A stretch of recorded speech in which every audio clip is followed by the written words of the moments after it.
Ayan, what's up guys? Ano nga ba makukuha mo pagka bumili ka ng unit sa mga gun store? Ayan, straight from gun store na to. Una, may case ka. Ayan, case with serial number. Ayan, buti naka-blurred na. Ayan, straight from the gun store. Pagkakuha mo, ito yung magiging laman. Tsaka depende rin sa mga seller yan.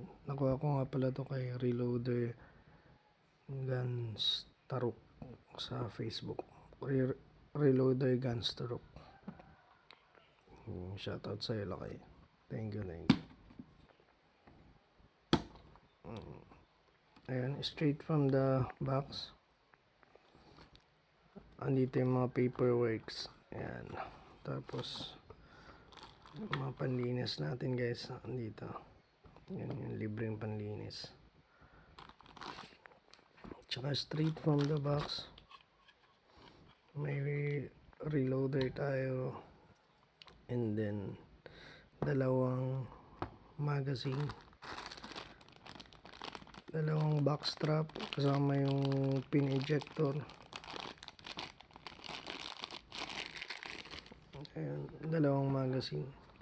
Pero pagkakuha nyo guys is hindi siya naka plus 2 15 lang yung capacity. Pinalitan ko lang yung akin. Nilagyan ko ng plus 2 na mag base. Ayan. Ayan. Pinalitan ko lang yung akin ng plus 2. Kaya 17 rounder na siya. Ayan yung unit natin. Oops.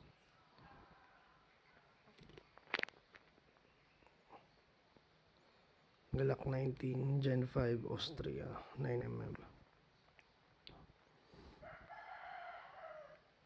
Ayan.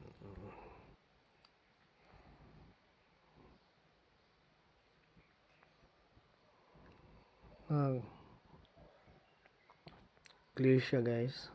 Tsaka makikita mo naman pag sa Glock indicator niya na hindi siya nakakasa. Ayan. Pagka ganyan ang trigger ng Glock, hindi nakakasa yan. Pag naka forward yun, nakakasa yun. Kailangan natin i-clear. Pero ngayon, hindi natin kailangan i-clear yan guys.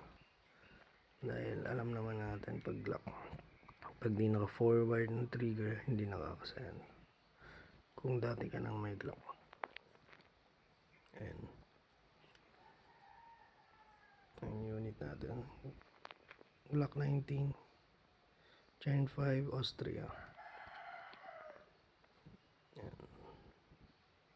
Yun lang yung makukuha mo unit.